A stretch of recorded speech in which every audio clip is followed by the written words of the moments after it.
Thank you very much. Jacob Rees-Mogg. So a pleasure it is to be serving under your chairmanship and to speak on the debate so elegantly introduced by the Honourable Lady, the Member for the Gower. I think there are two things to look at. First of all is the question of the Bill of Rights, which the Honourable Lady from Walthamstow said I might mention, because it is trying to impose an American construction on the British Constitution, and I don't think in that sense it actually works. The example I'd give is that it's much forgotten that the British Bill of Rights has a right to bear arms. It actually has a right to bear arms for the maintenance of a Protestant militia, which may be more welcome with some of the honourable members opposite than it is personally with me. The Second Amendment in the US Constitution maintains, I see the honourable gentleman from Strangford is nodding in favour of having a Protestant militia. The similar US Bill of Rights, its Second Amendment, maintains the right to bear arms, again for the purpose of a militia, and that has become an absolute in the US Constitution, whereas our right to bear arms has been gradually changed by Parliament over the centuries so that it is completely controlled. So I don't really see what the petitioners are trying to achieve in what they ask for. They want the right to be particularly protected, but that is not a protection. It's a protection protectionless, because any subsequent act of Parliament would automatically change it in whatever way Parliament decided. And therefore, as my right honourable friend, the member for New Forest West, correctly pointed out, there is no greater protection than being an act of Parliament, and that is already the situation as it exists. And there is not a majority in Parliament to change it. Whether there is a majority, and we've heard some opinion polling would like to see it changed in the country at large, is another matter and a matter for debate, but the law is as solid as it can be from the point of view of those who are in favour of abortion laws as it is. And therefore I think the petition misfires on those grounds alone, and it would make no sense to introduce this into the Bill of Rights that the government is bringing forward, which is actually dealing with the relationship between the executive, the legislature and the courts, rather than trying to move to a codified constitution, which, as far as I'm aware, is not the policy of His Majesty's government. If it were the policy of His Majesty's government, I'm not sure I would be supporting it. But I think the Bill of Rights as proposed is a very sensible step in establishing how the executive and the judiciary relate now that we no longer have the ECJ sitting above us. But it's not right for this particular proposition brought forward by the petition. There is then the issue of abortion itself, which underlies obviously the whole of this debate. And it seems to me that it is the greatest sadness that the number of abortions that take place each year take place. The honourable gentleman, the member for North Antrim, pointed out it was 214,869 last year. I think all sides would agree that this is a matter for the deepest sadness.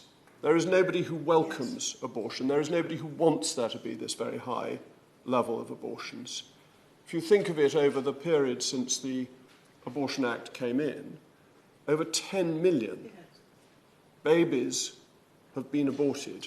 We know that in Northern Ireland there are over 100,000 people alive today who would not otherwise be alive had Northern Ireland had the Abortion Act that the rest of the United Kingdom had. And we know this to be true because the pro-abortionists complained about this and went to the Advertising Standards Authority, and as I understand it, the Advertising Standards Authority said the number being claimed was actually lower than the reality, not overstated. So, to the point made by my right hand friend, the member for New Forest East, he said we can't look at it in terms of numbers of cities and people like that. But we can, because there are over 100,000 people in Northern Ireland who are alive today who would not be alive had Northern Ireland had the abortion rules that we have in England, Wales and Scotland. And that seems to me to be a modern tragedy, that there is this number of people who are no longer, had no opportunity for a life because they were ripped untimely from their mother's womb. And when we think about this, and we think of the numbers of 214,869, in a four-year period, the destruction of life is as great as it was in the 4-year period of the First World War. Those are the numbers that we are dealing with, and that is the tragedy of abortion. And, of course, I'll give way. May I just slightly correct what he's just said? It's not the destruction of life in many cases, it's the destruction of potential life, unless one agrees, as I think he would agree with our honourable friend from Congleton, that life begins at the moment of conception. But most people don't agree with that. They believe it develops during the course of gestation. And that's why my right honourable friend and neighbour is right when he says that the embryo acquires rights along the way, but not from the outset. Well, my right honourable friend raises the question of the viability of life. The viability of life, when does that start, Sir Charles? When do you think a life becomes a fully independent, created life? Perhaps my right honourable friend thinks that we should be like the ancient Romans, the newborn baby, Saint Marcina, who rescued newborn babies who were exposed in ancient Rome because their life wasn't viable without intervention, without support. They were allowed to die until the early Christians went and saved them, thought to be peculiar for doing so, particularly, as it happens, disabled babies. And we know that the abortion laws that we have allow for full-term termination, full-term abortion for babies with minor disabilities, as my honourable friend, the member for Congleton, pointed out. This is the tragedy of abortion, of the destruction of life. And my right honourable friend wants to quibble about when life begins, and I accept this is perhaps more a theological question. What is the start of life? But that new embryo has that potential for life. It has been formed as a separate being that is separate and different from the parents from which it came. And of course I give way to the Honourable Lady.